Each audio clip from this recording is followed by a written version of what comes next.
Bathroom में शीशे के सामने खड़े होकर सोनल ने खुद को देखा तो एक पल को तो वो खुद को पहचान भी नहीं पाई। उसके गले, हाथ या यूं कहें ऑलमोस्ट पूरी बॉडी पर ही बड़े बड़े लाल रंग के निशान थे जो कल रात की पूरी दास्तान सुना रहे थे। सोनल ने अपना सिर पकड़ लिया। अगर ये सब नमम के साथ हुआ होता तो शायद वो किसी तरह खुद को समझा भी लेती। नमम उसका मंगेतर है। आज नहीं तो कल नमम से उसकी शादी होनी ही थी। मगर प्रॉब्लम ये थी कि उसे ये जख्म देने वाला कोई और ही था, कोई अननोन आदमी जिससे वो अपनी जिंदगी में पहली बार कभी मिली तक नहीं थी। नमम की याद आते ही उसके दिल में जैसे एक दर्द सा उठा। वो अब अपने आंसुओं को और रोक नहीं पाई। उसने शावर चालू किया और वहीं फूट फूट कर रोने लगी। आज की डेट में जब लोग शादी से ज्यादा लिव इन रिलेशनशिप्स में बिलीव करते हैं, ओपन माइंडेड और मॉडर्न सोसाइटी का हवाला देने वाले यूथ शादी से पहले ही अपना सब कुछ एक दूसरे को दे डालते हैं। शायद ये सब बातें उनके लिए ज्यादा मायने नहीं रखती होंगी, मगर सोनल ऐसी लड़की नहीं थी। उसे अभी भी ये लग रहा था कि उसने नमम को धोखा दिया है। अब वो किस मुंह से उसका सामना कर पाएगी? क्या कहेगी उससे कि उसे तो वो अपने उसूलों का वास्ता देकर खुद से दूर रखती रही, मगर खुद एक अजनबी के साथ पूरी रात बिता कर आई है। सोनल ने एक गहरी सांस ली और खुद को स्ट्रॉन्ग किया। नहीं, वो इस आदमी को ऐसे नहीं छोड़ सकती थी। उसे जवाब देना होगा। आखिर ये उसके कमरे में क्या कर रहा था? करीब आधे घंटे बाद सोनल बाथरूम से बाहर आई। तब तक सिद्धार्थ भी बिल्कुल तैयार हो चुका था। उसने इस वक्त ब्लैक कलर का क्लासी हैंडसम सूट पहन रखा था। देखकर साफ पता लग रहा था कि ये सब स्पेशल ऑर्डर पर बनाए हुए कपड़े होंगे। हाथ में चमचमाती महंगी घड़ी और परफेक्टली सेट किए हुए बाल उसे अलग ही रॉयल लुक दे रहे थे। वो इस वक्त खिड़की के पास पड़े सिंगल पर्सन सोफे पर अपने पैर पर पैर चढ़ाए बैठा था।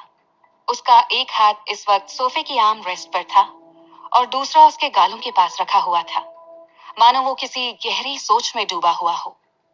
सोनल जब बाथरूम से बाहर आई, उस वक्त वो खिड़की से बाहर देख रहा था। उसके कदम सिद्धार्थ को देखते हुए वहीं रुक गए। देखने में वो किसी बहुत ही बड़े और अच्छे घर का लग रहा था। फिर इस तरह चोरों की तरह वो उसके कमरे में क्यों आया? सोनल गुस्से में उसकी तरफ बढ़ी, मगर उसके कदमों की आहट सुनकर वो तुरंत चौंक कर पलटा।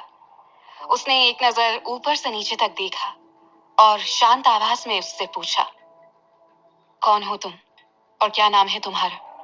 जवाब देने की जगह सोनल ने बुरी तरह सरप्राइज होते हुए पूछा, क्या तुम होते कौन हो मुझसे ये सब पूछने वाले? सोनल उससे ये सवाल पूछना चाहती थी, मगर अनफॉर्चुनेटली सिद्धार्थ ने अपना मुंह पहले खोला था। सो उसे समझ ही नहीं आ रहा था कि आखिर ये आदमी इतनी अकड़ के साथ उससे बात कैसे कर रहा है। सिद्धार्थ ने वहां पड़े केस में से एक सिगरेट निकाला और अपने पॉकेट से लाइटर निकालकर उसे सुलगा लिया। सोनल अब भी अपनी जगह पर खड़ी उसे असमंजस से देख रही थी। सिद्धार्थ ने सिगरेट का एक कश लिया और सामने की तरफ धुआं छोड़ते हुए फिर सवाल किया, किसने भेजा है तुम्हें मेरे पास? सोनल बिना कोई जवाब दिए चुपचाप खड़ी रही। उसे चुप देखकर सिद्धार्थ ने अपना सवाल रिपीट किया, क्या तुम यहाँ पनाश का प्रेजेंटेशन लेकर आई थी उनके नेक्स्ट प्रोजेक्ट के लिए, या फिर कल रात अनन्या जिस तरह मुझे अकेला छोड़कर गई उसके बाद कॉम्पनसेशन के तौर पर उसने तुम्हें भेजा था मेरे साथ रात बिताने के लिए? सोनल को पहले तो समझ ही नहीं आया कि वो किस बारे में बात कर रहा है। वो पहले ही गुस्से में थी, लेकिन सिद्धार्थ की बात का मतलब समझते ही उसका गुस्सा आउट ऑफ कंट्रोल हो गया। उसकी मुट्ठियां तन गईं और चेहरा गुस्से से बिल्कुल लाल हो गया था। तेजी से जाकर सिद्धार्थ के सामने खड़े होते हुए वो बोली, तुम्हारी हिम्मत कैसे हुई मेरे बारे में ये सब बोलने की? मैं तुम्हें कोई ऐसी वैसी लड़की दिखाई देती हूँ जो पैसे के लिए तुम्हारे साथ रात बिताएगी? और तुम्हारी हिम्मत कैसे हुई मेरे कमरे में घुसकर मुझसे इतनी बेहुदा बातें करने की?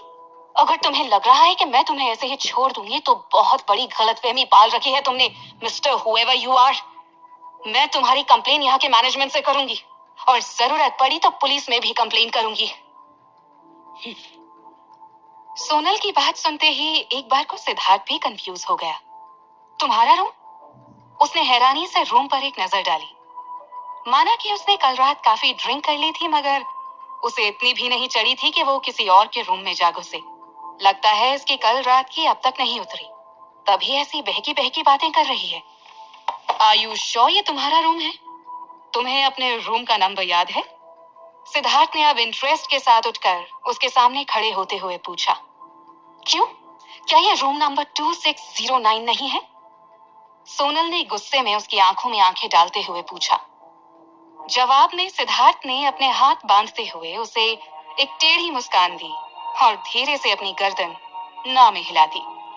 सोनल ने उसे हैरानी से देखा और हकलाते हुए पूछा, तो तो फिर ये कौन सा रूम है? ये रूम नंबर 2606 है मैडम। दरअसल ये रूम रॉयल स्वीट था, जो सिद्धार्थ को उसके दोस्त विनय ने उसके 26वें जन्मदिन पर गिफ्ट के रूप में दिया था। आखिरी नंबर 06 साल के छठे महीने में उसके बर्थडे को और स्टार्ट के दोनों नंबर 26 उसके 26वें बर्थडे को रिप्रेजेंट करते थे। घर के मुकाबले यहाँ उसका ऑफिस काफी नजदीक पड़ता था, इसलिए विनय ने उसकी सहूलियत के लिए होटल ग्रैंड पैलेस का ये रूम पूरे 1 साल के लिए सिर्फ सिद्धार्थ के लिए बुक कर दिया था। उसकी बात सुनकर सोनल का कलेजा जैसे धक सा रह गया। टेंशन में उसने कमरे में इधर उधर नजर घुमाई और उसे अपना पर्स दरवाजे के पास पड़ा दिख गया।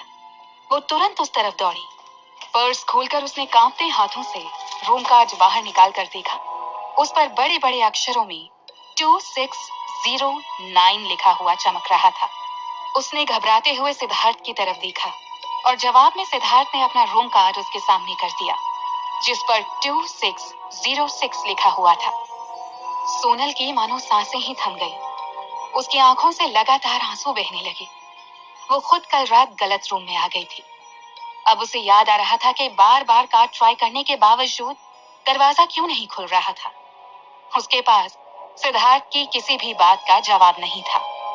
सिद्धार्थ ने जब उसकी यह हालत देखी तो उसे भी समझ में आ गया कि जो भी हुआ वो बस गलतफहमी की वजह से हुआ। सोनल की हालत देखकर कहीं से भी ये नहीं लग रहा था कि उसे अनन्या ने या फिर किसी और ने पैसे देकर यहाँ उसके साथ रात बिताने के लिए भेजा होगा। उसे सोनल के लिए बुरा लग रहा था। भले ही वो कल रात नशे में था, मगर गलती तो उससे भी हुई थी। उसने एक नजर खून से सनी बेडशीट पर डाली और अपनी आंखें बंद करके एक गहरी सांस ली। सोनल अब तक वहीं जमीन पर बैठी घुटनों पर सिर रखे रो रही थी। सिद्धार्थ ने पास ही टेबल पर रखा अपना चेकबुक उठाया। उस पर कुछ लिखकर उसने चेक फाड़ा और उसे सोनल की तरफ बढ़ा दिया। सिद्धार्थ ने अपनी आवाज में नरमी लाते हुए कहा, देखो, तुम जो कोई भी हो, कल रात के लिए आई एम सॉरी। तुम ये रख लो। उसकी आवाज सुनकर सोनल ने धीरे से अपना चेहरा ऊपर किया। अपनी आंसुओं से भरी आंखें उसने एक नजर सिद्धार्थ पर डाली, मानो पूछ रही हूँ, क्या है ये? सिद्धार्थ ने रिक्वेस्ट करते हुए कहा, रख लो प्लीज। सोनल ने चेक लेकर अमाउंट पर नजर डाली। उसमें 20 लाख का अमाउंट भरा हुआ था। उसने कोने में पड़े सिग्नेचर पर एक नजर डाली जहां सिद्धार्थ रॉय कपूर लिखा हुआ था। उसने हैरानी से सिर उठाकर सिद्धार्थ की तरफ देखा। सिद्धार्थ रॉय कपूर? सिद्धार्थ ने अपनी गर्दन हाँ में हिला दी। सोनल को उसकी ये हरकत बेहद इंसल्टिंग लगी। जो कुछ भी कल रात हुआ वो काफी नहीं था, जो अब यह आदमी उसकी तकलीफ को और बढ़ा रहा था। सोनल ने हैरानी से उसकी तरफ देखते हुए चेक हवा में लहराकर पूछा, क्या मतलब है इसका? क्या क्या मैं तुम्हें कोई धंधे वाली दिखाई देती हूँ जो तुम मुझे अपने साथ सोने के लिए पैसे दे रहे हो? सिद्धार्थ पहले तो उसकी बात सुनकर थोड़ा हिचकिचाया, मगर फिर उसने खुद को काम करते हुए कहा, देखो, जो हुआ उसे मैं बदल तो नहीं सकता, लेकिन कम से कम एज अ कॉम्पनसेशन तुम्हें कुछ पैसे तो दे सकता हूँ ताकि तुम कुछ प्रिकॉशंस ले सको। आई मीन, तुम्हारी एज भी अभी ज्यादा नहीं है और फिर शायद ये तुम्हारा फर्स्ट टाइम था, तो बाय चांस अगर तुम प्रेग्नेंट हो जाती हो तो। सोनल तुरंत उसके कहने का मतलब समझ गई। अपने आंसू पोंछकर वो उठकर उसके सामने खड़े होते हुए बोली, ओह, तो आप मुझे कॉम्पनसेशन देने की कोशिश कर रहे हैं? क्या लगता है तुम्हें तुम्हारे इन पैसों से मैं वो खरीद सकती हूँ जो मैंने खोया है?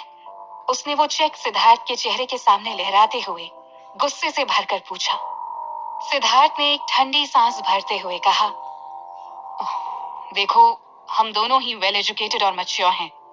एक लंबा करियर हम दोनों के सामने मौजूद है। ऐसे में ना तो तुम ऐसा कोई रिस्क लेना चाहोगी, और स्पेशली मैं तो इन सब में बिल्कुल नहीं पड़ना चाहता। Just because of one night stand मैं तुमसे शादी तो नहीं कर सकता ना। तो इस वक्त जो बात मेरी समझ में आ रही है वो ये है कि मैं तुम्हारी हेल्प सिर्फ पैसों से कर सकता हूँ। बिलीव मी, पैसे देने के पीछे मेरा इंटेंशन तुम्हें हर्ट करने का नहीं था। सोनल का चेहरा दर्द से भर गया। आंसू एक बार फिर उसकी आंखों से छलक उठे। उसने गुस्से में चेक के टुकड़े टुकड़े कर उसे सिद्धार्थ के ऊपर उछाल दिया। तुम्हें नहीं लगता तुम्हारे इस प्रिकॉशन के लिए 20 लाख रुपए बहुत ज्यादा है? और रही बात मेरी प्रेगनेंसी की, तो बिल्कुल बेफिक्र रहो। मुझे भी किसी अजनबी का बच्चा अपने पेट में पालने का कोई शौक नहीं है। इतने पैसे तो मेरे पास भी हैं कि मैं उनसे एक एंटी प्रेगनेंसी टैबलेट लेकर खा सकती हूँ। हाँ,